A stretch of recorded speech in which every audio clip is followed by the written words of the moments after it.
दोस्तों नमस्कार। जादूगर आम समझ से एक कदम आगे होता है। दिखाई गई चीज जितनी भिन्न हो, जादू उतना बड़ा होता है। उसे यह भी पता होता है कि बार बार वही चीज देखते देखते लोग बोर भी हो जाते हैं, और समय से पूर्व भी अगर जादू दिखा दिया जाए तो जादू का मज़ा भी नहीं रहता है। जी हाँ, अशोक गहलोत साहब कुछ ऐसे ही जादूगर हैं जो अपने प्रोफेशनल लाइफ में भी जो उन्होंने सीखा उसको कहीं ना कहीं लोकतंत्र में कल राजस्थान के इलेक्शन पे परवान पे चढ़ा दिया। अपने पिछले इलेक्शंस जब वो सत्ता में रहे और अपनी सत्ता नहीं बचा पाए, और उसके अलावा जो भी इलेक्शंस वो राजस्थान में विपक्ष में रह के लड़े या दूसरे राज्यों में प्रभारी के तौर पे, मसलन गुजरात में ही पिछले के पिछला इलेक्शंस या और जगह, उन्होंने अपने जीवन का पूरा अनुभव कहीं ना कहीं लगा दिया। राजस्थान की मट्टी, प्रकृति, भूमि ही ऐसी है कि वहाँ रिवाज बदलना नेचुरल दिखता है, और ये आम समझ सभी में है। आम लोगों में थी कल से पूर्व, और पत्रकार ले लीजिए जो उनके पॉलिटिकल अपोनेंट्स हैं वो भी यही जानते थे, और शायद इसीलिए मोदी साहब भी जानते थे कि वहाँ रिवाज बदलना ही है। तो उन्होंने जो सबसे अहम लीडर है वसुंधरा राजे सिंधिया जी को साइडलाइन करने की पूरी कोशिश की, ताकि पूरा क्रेडिट 24 के पूर्व मोदी जी को मिले, और वास्तव में इलेक्शन अशोक गहलोत बनाम नरेंद्र मोदी जी ही हो गया। पर जादूगर तो जादूगर होता है ना, जादूगर एक कदम आपसे आगे सोचता है। भरसक प्रयास हुए उनके कार्यकाल में भाजपा द्वारा उनकी सरकार को गैर परंपरागत ढंग से डिस्टेबलाइज करने की, और स्वयं राजस्थान के जो परंपरा है उसके विरुद्ध। लेकिन उन्होंने इसको एक चुनौती को नए ढंग से लिया, जैसा कि पत्रकार महोदय बताते हैं, वरिष्ठ पत्रकार विजय विद्रोही साहब और अनिल शर्मा साहब, कि जब उन्होंने शायद व्यक्तिगत तौर से भी बात की कि मान लीजिए इलेक्शंस कभी भी आ जाएं तो मेरे पास, जनता के पास जाने के लिए कुछ कार्य तो होना चाहिए। अब इसी में एक कदम और भी आगे मैं जोड़ता हूँ, जितनी भी नई स्कीमें अशोक गहलोत साहब लाए वो अब, और कुछ स्कीम पहले से भी चल रही थी और एकाएक नहीं चली है, लेकिन बहुत सारी स्कीम वो फाइनल ईयर में उसके करीब लाते दिखे। तो एक ये भी चीज़ थी कि बहुत पहले से आप चीज़ों को दिखा देंगे जादू, तो उसका रिएक्शन, एंटीडोट भी ढूंढ लिया जाता है, और लोग जो फ़ायदा पाते हैं फिर उसकी कद्र भी नहीं करते हैं। तो जादूगर को ये सब चीज़ों को अपने जीवन में अनुभव था। रही जो राजस्थान के स्वयं जो एमएलएज हैं, जो उनके मंत्री हैं या विपक्ष के एमएलएज हैं, उनके समझ भी यही थी कि एक बार जीतने के बाद अगली बार जल्दी वापसी होती नहीं है, और कांग्रेस का जहाँ तक हिसाब किताब है कि वो जब वापसी नहीं होती है तो पूरी तरह से टूट ही जाती है। लेकिन फिर भी गहलोत साहब ने ये देखा कि राजस्थान में चूँकि मट्टी रेतीली है, खेती किसानी में पानी की दिक्कत पूर्वी राजस्थान में हमेशा जैसे बनी रहती है, संसाधनों का अभाव रहता है, तो कहीं ना कहीं सरकार कितना भी, कोई सरकार जनता को कितना भी दे दे, तो एक बहुत बड़ा वर्ग छूट जाता है जो जिसकी उम्मीदों पे वो खरे नहीं उतर पाते हैं, और वास्तव में डिमांड तो बढ़ती रहती है ना। तो इसलिए कि इससे आगे क्या मिलेगा, इसलिए जनता जो होती है वो रिवाज बदल दिया करती है। असल बात ये है। बाकी आम जीवन पे एक एमएलए से आम जनता कितनी बार मिलती होगी, उसके पास कितना वक्त होता होगा, ये आप सभी जानते हैं। जी हाँ, कार्यकर्ता से भले ही मिल पा रहे हो, नहीं मिल पा रहे हो, क्या है वो एक बहुत बड़ा विषय नहीं है, पर चूँकि कार्यकर्ता लाइमलाइट में रहते हैं तो वोकल होते हैं, तो कहीं ना कहीं जो उनके एमएलएज और के खिलाफ एंटी इनकम्बेंसी और मंत्रियों के खिलाफ एंटी इनकम्बेंसी की बात मीडिया में आती थी, तो वहीं तक आप उसको सीमित समझ सकते हैं। दूसरा, ये राजस्थान मध्य प्रदेश नहीं था, राजस्थान उत्तर प्रदेश नहीं था, या और भी इस तरह के राज्य नहीं थे जहाँ बूथ मैनेजमेंट इत्यादि जो है उस पर सत्ता बचाई जाती हो, या उस पर मेहनत करके कार्यकर्ताओं पे ज़्यादा प्रभाव डाल के उसके ज़रिए सत्ता बचा ली जाती है। एक्चुअली में वहाँ जनमानस नई उम्मीदों के साथ निकलता है और पिछले से जो लिया उसको धन्यवाद करते हुए नई सत्ता के तरफ जाने का रिस्क वो लेता है। कंडीशंस भी ऐसी राजस्थान में होती हैं। तो गहलोत साहब जानते थे कि अगर हम ज़्यादातर एमएलएज अपने जो बदल भी देंगे तो ये और कुछ नहीं, जो जनता की सोच है कि फिर वापस आना नहीं है, गवर्नमेंट को जान रहे हैं, और वो भी एक तरह से हो जाता है कि ये आएंगे नहीं, जीतेंगे नहीं, तो कहीं ना कहीं ये थिंकिंग को मजबूत करेगा।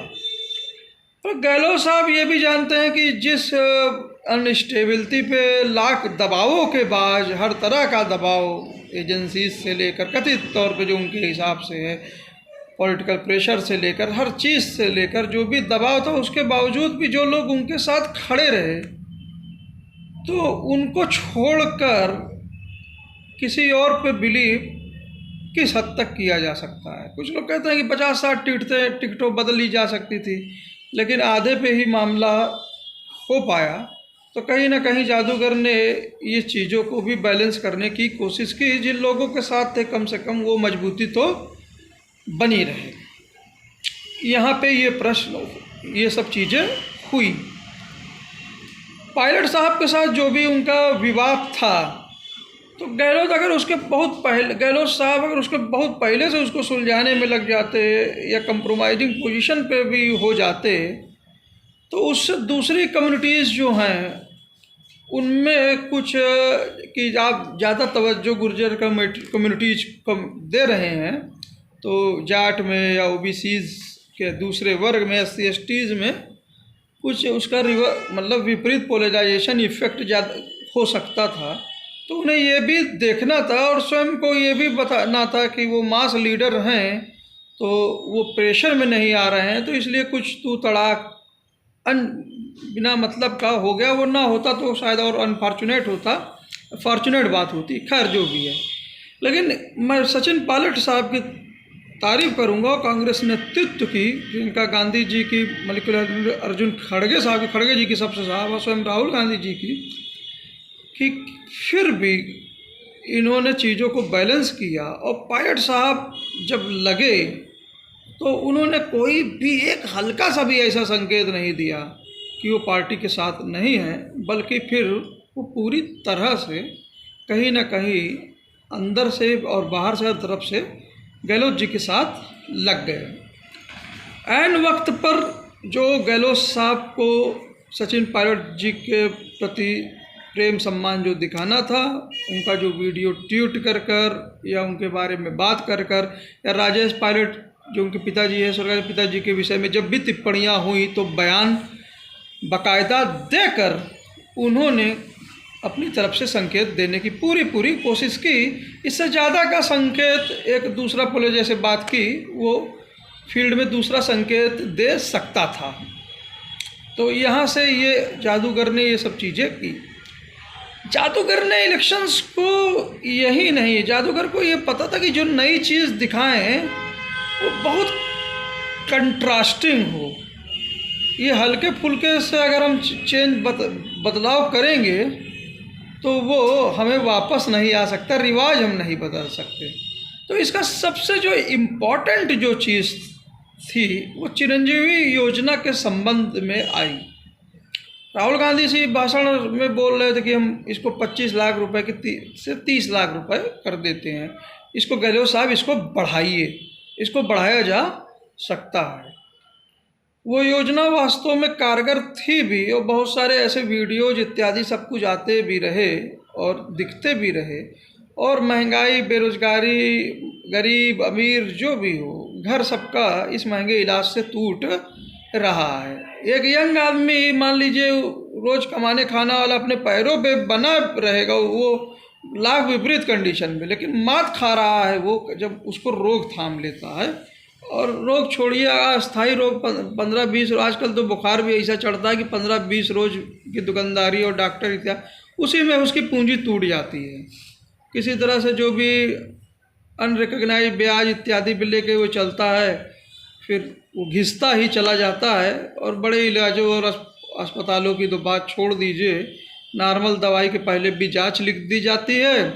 और सरकारी अस्पतालों में कितनी दवाई मिल रही है आम बात मैं कह रहा हूँ। और कोई कॉम्प्लेक्स सर्जरी इत्यादि हो गई तो पैसा खर्च होने के बाद भी रिजल्ट सही आ जाए तो आप जानिए, ये वास्तविक स्थिति है देश समाज की। तो कहीं ना कहीं जो भी इन्होंने चिरंजीवी योजना में वर्क किया था और पहले से वर्क किया था, तो उससे लोग अवगत हो रहे थे, दवाई से लेकर जांच से लेकर सर्जरी से लेकर। और उनको पता था कि चिरंजीवी योजना में लोग जादूगर तो जान रहे हैं ना, इसका लोग उपयोग कर रहे हैं तो ये अपना समझ ही रहे हैं, तो 5 लाख से बात बढ़ेगी नहीं। और जादूगर ने वास्तव में और भी चीज़ें कवर करते हुए एक ऐसा कंट्रास्ट पैदा किया और अपनी टीम के साथ, जी हाँ, कमेटी में जिसमें सचिन पायलट जी भी थे और सीनियर कांग्रेस के लीडर्स भी थे, स्वयं राहुल गांधी जी भी थे, तो इसको 50 लाख जब किया तो ये पूरा का पूरा एक तरह से एक मतलब शौक की तरह ये जनता के मध्य फैला। और ये वीडियोज व्हाट्सएप, महंगाई राहत शिविर के जरिए डाटाबेस इत्यादि इन चीज़ों को फैलाने में भी मदद हुई। शिक्षा बहुत बड़ी इम्पोर्टेंट चीज़ है, कम से कम बेसिक लेवल से ही देखें छोटे मोटे रोजगार के लिए। तो ग्रामीण आंचल सेमी अर्बन एरियाज में जो भी लोग हंसिए पे हैं, जो भी लोग प्राइवेट स्कूलों में ज़्यादा अपने आप को नहीं भेज सकते, लगातार इंग्लिश मीडियम स्कूल्स की बात और वहाँ जाना, वहाँ खोलना, उनको बढ़ाने की बात इत्यादि करना। और सस्ते गैस सिलेंडर, रसोई गैस सिलेंडर, गैस ख़त्म हो जाती थी तो आदमी को टेंशन आ जाती है आज के वक्त में। मैं ठीक ठाक परिवारों की बात बोल रहा हूँ, स्वयं को भी ले लेता हूँ। तो वहाँ पे जो उन्होंने पहल करना चालू की थी आगे बढ़ाने की बात, तो उसका इफेक्ट ग्रामीण आंचल पे, महिलाओं पे दिखा। प्लस ये कांग्रेस की स्ट्रेटजी में देख रहा हूँ कि छत्तीसगढ़ हो या मध्य प्रदेश हो या स्वयं यहाँ राजस्थान, महिलाएं ग्रामीणों में ग्रुप बनाकर हाथ में हाथ लिए जत्थे में ये दिखी। मोबाइल का इशू है कि मोबाइल कम लोगों तक पहुंचा, लेकिन गहलोत जी एक पॉलिसी पे नहीं थे। गहलोत जी ऐसी बहुत सी पॉलिसी, जैसा कि है इंग्लिश मीडियम स्कूल है और फूड किट्स हैं, चिरंजीवी योजना है, और भी बहुत तरह की चीज़ों पर, ओल्ड एज पेंशन इत्यादि पर बहुत पॉलिसीज़ पे थे। तो अगर कोई भटक भी रहा है तो दूसरी पॉलिटी उसको उम्मीद दिलाती है कि नेक्स्ट बार में अगर नहीं मिला तो ये अगली बार मिलेगा। वास्तव में मध्य प्रदेश में जो लाडली बहना स्कीम थी, शिवराज सिंह चौहान साहब, वो अगर देखा जाए तो कहीं ना कहीं बहुत ज़्यादा फोकस उनका एक ही स्कीम पर रह गया था। इसलिए वहाँ से यहाँ तुलना करना मोबाइल स्कीम की तो मैं थोड़ा सा ठीक नहीं मानता हूँ। वोटिंग पैटर्न के संदर्भ में आप चीज़ें जो छत्तीसगढ़ मध्य प्रदेश में दिख रही हैं, वो कहीं ना कहीं राजस्थान में भी, जो अभी खबरें मुझे जो भी अभी मिलते आ रही हैं, विजय विद्रोही जी को सुन रहा था आज, तो उसकी बात पे ही चीज़ें सुन रहा था। तो शहरों में खासकर उदयपुर रीजन पे जहाँ कन्हैया लाल जी का इशू था, या सिरोही जो खुद गढ़ है भाजपा का, या और एक आध जगह, वहाँ पर शहरों में बिलो एवरेज वोटिंग की बात बोली गई है। क्या पता अभी फाइनल आंकड़े आने हैं, मैं बता नहीं सकता हूँ, लेकिन जो भी नॉर्मल ट्रेंड है, गांव देहात कस्बों में वोटिंग जो है वो काफ़ी ज़्यादा मात्रा में हुई है। और ये जो भी 75% के करीब है उसके इधर उधर ही जाएगी। जादूगर ने जो पॉलिसीज ली अपनी बनाई, ये पूरी पॉलिसीज और जो उनका प्रचार प्रसार जो भी उन्होंने किया, वो कहीं ना कहीं सभी कास्ट लाइनों में, सब अक्रॉस द कास्ट, एक वो क्लास इफेक्ट, गरीब का, आम वो लोगों का, जो वास्तव में महंगाई, बेरोजगारी, आर्थिक असमानता को कहीं ना कहीं फील कर रहे थे, तो एक क्लास उभार दिया। तो वहीं राहुल गांधी जी की जो सभाएं थी, जो उनका जो मेन फोकस जातिगत जनगणना पे था, तो कहीं ना कहीं वह भागीदारी और इन सब की बात करते हुए वो जो क्लास है ज़रूरतमंदों का, गरीब है, आम आदमी का जो ज़रूरतमंद है, और जो उन्होंने उसको रिलेट करने की कोशिश की कि ज़्यादातर लोग पिछड़े, एससी एसटी, ट्राइबल इत्यादि इन्हीं क्लासों से हैं। एक उन्होंने ये भी एग्जाम्पल दिया बड़े बड़े पूंजीपतियों का कि इनमें से कौन लोग आदिवासी हैं, एससी एसटी हैं, ओबीसी हैं इत्यादि हैं। उन्होंने गरीब की बात की तो गरीब जनरल की भी उन्होंने बात की।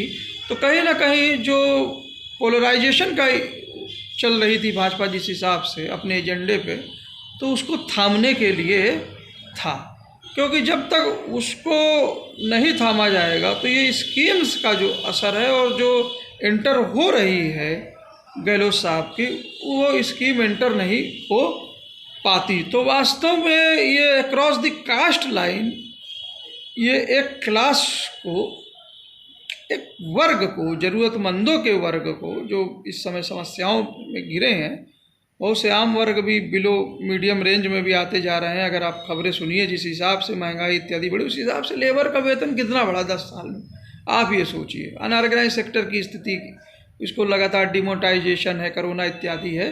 तो जो परिस्थितियां 18 में थी, उन परिस्थितियों से कहीं भिन्न परिस्थितियों में ये इलेक्शन है, और वो परिस्थितियां जो हैं वो स्ट्रेस की कंडीशंस में हैं। और इन इंटरेस्ट की कंडीशंस में अशोक गहलोत साहब ने जो बहुत ही पॉलिसीज, बहुत ही जो देने की बात की, और कहीं ना कहीं हर वर्ग को कवर करने की, ये नहीं कि एक वर्ग को छोड़ दिया, एक वर्ग किया तो बहुत वर्ग छूट जाए। कहीं ना कहीं हर तरह से, लोन से इत्यादि से, मोबाइल से, गैस सिलेंडर से, सरकारी कर्मचारी हैं तो ओपीएस इत्यादि से, जिस पे भाजपा पूरी तरह चुप रहेगी तो ये उनकी स्वयं की गलती है। और कहीं ना कहीं जो पूरा वोटिंग परसेंटेज, इलेक्शन कमीशन का तो पूरा अच्छा रोल रहा ही, प्रशासन ने भी बहुत ही मतलब एक तरह से कहिए कि वोटिंग में बहुत ही मन से, क्या बोलते हैं, सकारात्मक वे में वोटरों का स्वागत किया। तो अर्बन क्षेत्रों के मुकाबले ग्रामीण और सेमी अर्बन एरियाज में वही ट्रेंड छत्तीसगढ़ से लेकर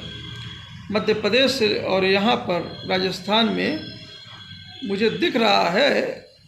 लेकिन अर्बन में वैसे भी वोटिंग कम होती भी है, ये बात भी है। मेन चीज़ जो यहाँ एनालिसिस की है कि डिफरेंस कितना रहा और पिछली बार की तुलना में कितना वोट ऊपर नीचे हुआ।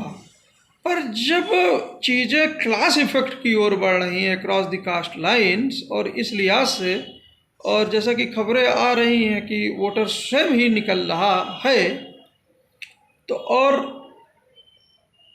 कांग्रेस की जहाँ तक सरकार होती है थोड़ा सा सॉफ्ट होती ही है, तो लोगों पे इतना प्रेशर नहीं होता है। तो एक बहुत बड़ा खामोश वर्ग भी निकला।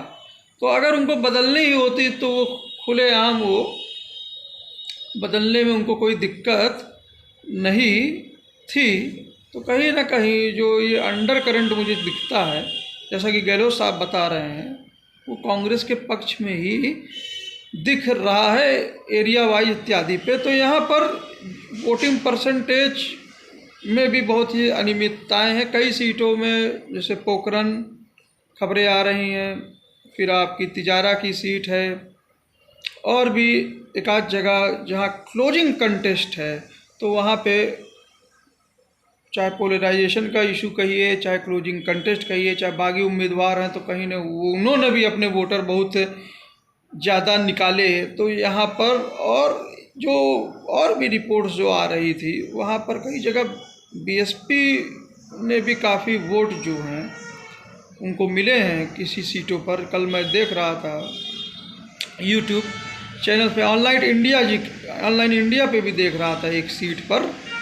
तो वहीं कहीं जो है चंद्रशेखर आज़ाद जी की पार्टी है, और जो जैसे तिजारा में चंद्रशेखर आज़ाद जी और की पार्टी है, वहाँ वो कितने वोट लेती है, तो वो भी कहीं ना कहीं चीज़ें कांग्रेस के पक्ष में जा सकती हैं। मैं देखिए कांग्रेस के सपोर्टर हूँ तो उनकी बात कर रहा हूँ, इसको बीजेपी के लोग अपने हिसाब से समझ सकते हैं, और बहुत चीज़ें क्या उनके भी फेवर में गई होंगी, ऐसी बात नहीं है।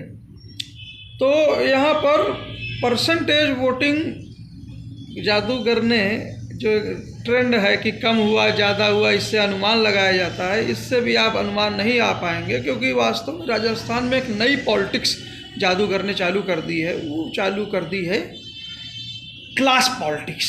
जी हाँ, कि वास्तव में डेमोक्रेसी में वोटर्स को क्या मिल रहा है और उनकी पॉलिसीज मैं जब भी देखता हूँ, चाहे प्रज्ञा मिश्रा जी का यूट्यूब चैनल देख रहा था, राजीव रंजन जी का देख रहा था माहौल क्या है, या मीरा राजपूत जी का देख रहा था, और अर्बन क्षेत्रों में ही देख रहा था, अजीत अंजुम जी को देख रहा था, तो अजीत अंजुम जी कहीं ना कहीं जब पोश एरियाज के केंद्रों में रहते थे तो वहाँ पर क्लास इफेक्ट, जो वेल टू डू लोग थे, किसी भी वर्ग के थे, वो कहीं ना कहीं बीजेपी से ज़्यादा प्रेरित मुझे दिखते थे। और तो वहीं मुझे जब थोड़ा सा बूथ चेंज होता था और लोकेलिटी कैमरे में जो मैं देख पाता था, यहाँ पर चीज़ें देखता था, तो वहाँ पर भीड़ भी थोड़ा मुझे कहीं ज़्यादा दिखती थी। शहरों की ही बात कर रहा हूँ। और वो कांग्रेस के प्रति और उनकी योजनाओं के प्रति लोग वास्तव में इन आज की परिस्थितियों में उस नीड्स के कारण भी कहीं ना कहीं वो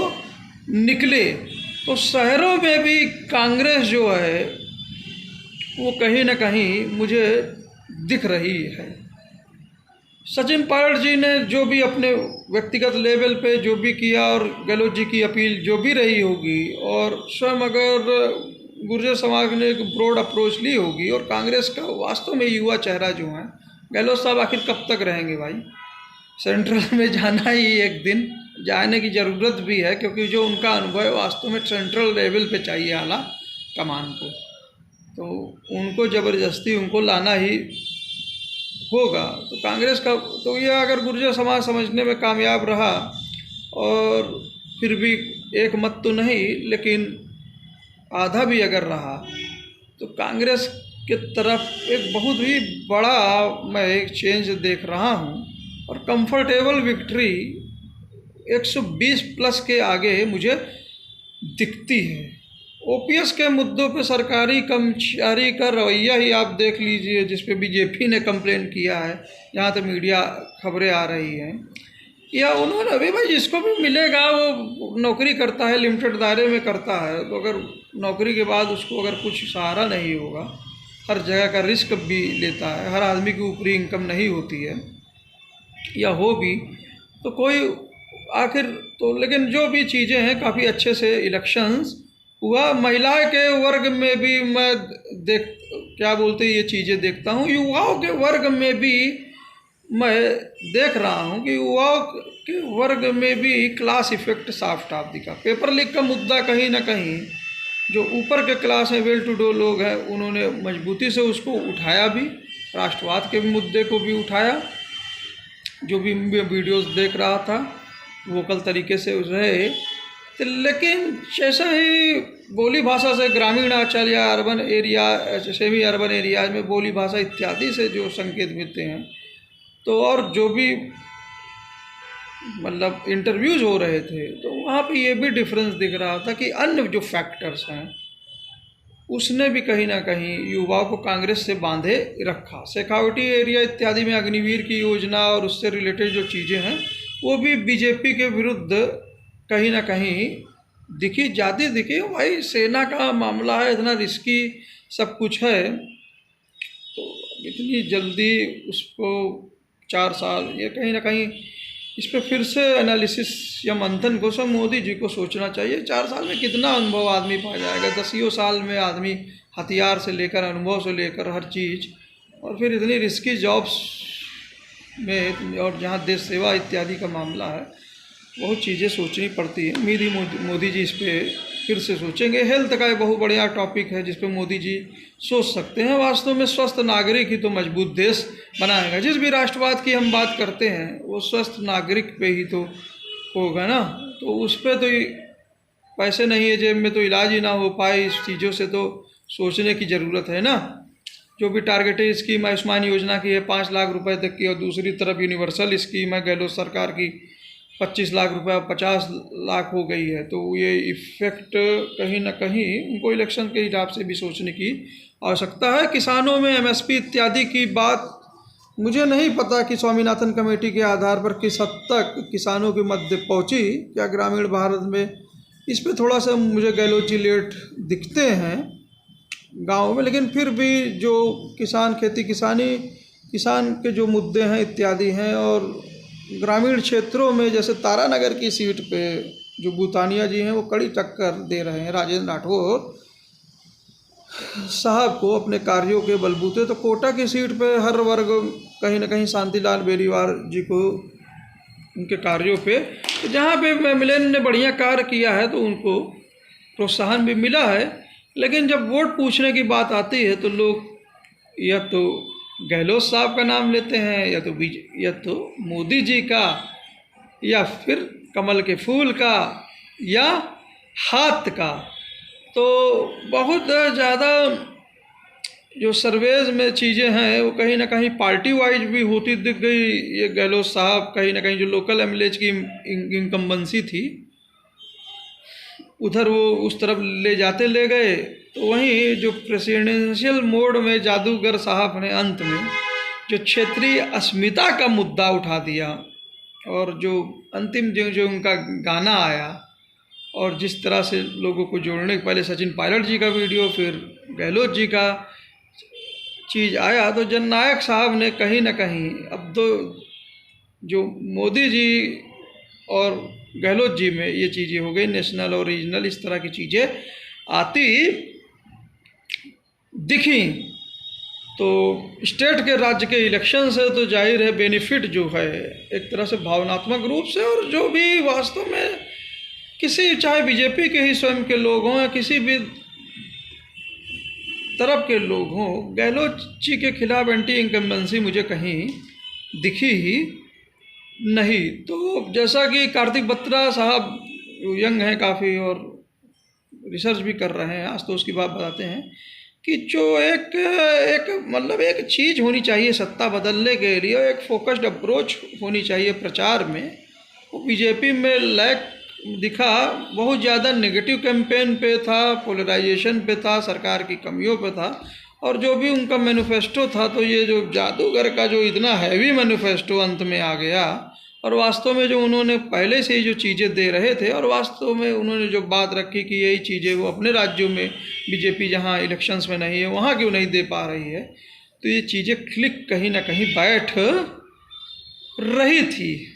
तो जादूगर होता है, तो रिवाज से लेकर जो पेंडुलम स्टेट की थ्योरी है, जो वोटिंग परसेंटेज बहुत ज़्यादा हो जाता है या बहुत कम हो जाता है तो सत्ता विरोधी लहर हो जाती है इत्यादि ये सब। लेकिन जब क्लास लाइन पर, मैं कह रहा हूँ क्लास लाइन पर, और जब गरीब मध्य वर्ग ज़रूरतों के अनुसार एकाएक मान लीजिए कि जैसे वो अपनी स्कीम बचाने निकला हो, और तो रूरल और सेमी अर्बन एरियाज में मुझे ज़्यादा दिखा, और शहरों में भी आप बूथ वाइज देखेंगे, क्या पता इलेक्शन कमीशन के डाटा हैं कुछ और बताएं, लेकिन जो भी वीडियो जहाँ तक मैं देखता हूँ तो वहाँ पर भी जो है ये आपको डिफरेंस बूथ वाइज भी आपको दिखेगा। तो वास्तव में पूरी की पूरी पॉलिटिक्स चेंज कर दी है इस जादूगर ने।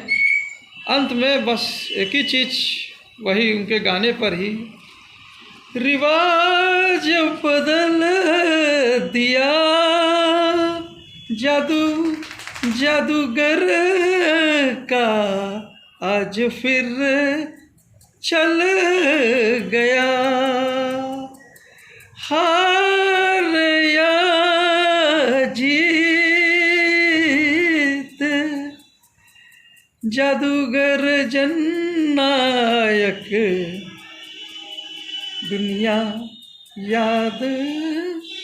कुछ छूट गया, पूरा गाना आप भी बना के रिजल्ट के बाद गाइएगा। हार जीत किसी की हो, लेकिन रिवाज जो भी था सत्ता बदलने का, उसमें जिस तरह से उन्होंने चैलेंज किया, क्या पता मेरी पूरी एनालिसिस गलत हो, जो बीजेपी के मित्र हमारे सोच रहे हों उनके हिसाब से सही हो, लेकिन इलेक्शन लड़ने से लेकर और हर एक चीज़ पर जिस हिसाब से जो इन्होंने इफ़ेक्ट दिया, और उनके कंपैरिजन पे जब पूरा सेंट्रल नेतृत्व और पूरी मोदी जी की जो असीमित संसाधन हो, इतनी बड़ी बीजेपी की मशीनरी सब कुछ अगर हो, उसके बावजूद भी गहलोत साहब ने जो जादू दिखा दिया परसेप्शन में, भले ही मोदी जी अगर मान लीजिए जीत जाते हैं राजस्थान, लेकिन परसेप्शन में जो जादू दिखा, कम से कम रिसोर्सेस में जो वो राजस्थान का इलेक्शन ले गए और कांग्रेस को इतनी अच्छी फाइट दी, और सचिन पायलट ने साहब ने जो इतने अंतिम समय में संयम का परिचय दिया, तो कहीं ना कहीं मैं यहाँ पर अपने पर्सनल लेवल पर एज कांग्रेस को देता हूँ। मैं तो उम्मीद करता हूँ 120 प्लस की चीज़ें, जादू तो इसी को कहते हैं ना। उम्मीद है ये एपिसोड आप लोग को पसंद आया होगा। और सबसे ज़रूरी चीज़ें इलेक्शन में बहुत अप्रिय नहीं हुई एमपी की तरह, और इलेक्शन कमीशन ने यहाँ समय भी बढ़ाया था। इलेक्शन कमीशन को बहुत बधाई कि वोटिंग बहुत अच्छे से हुई और बहुत ज़्यादा हुई। मैंने पिछले एपिसोड में गेस भी किया था कि रूरल सेमी अर्बन एरियाज में वोटिंग खूब ज़्यादा होगी भी। खैर छोड़िए, इसका क्रेडिट मुझे लेने की आवश्यकता, लेकिन अब बोल ही दिया तो ले ही लिया। चलिए, थैंक यू। तब तक न्यूज़ सब लोग सुनते रहिए। पुण्य प्रसून वाजपेयी साहब की जो एनालिसिस है वो भी काफ़ी गंभीर थी, उसको भी सुनते रहिए। जय हिंद, जय भारत। उम्मीद करता हूँ कि आज रवीश कुमार जी को मैं सुनूँ, दीपक शर्मा शो पर भी एनालिसिस सुनूँ। Thank you sir.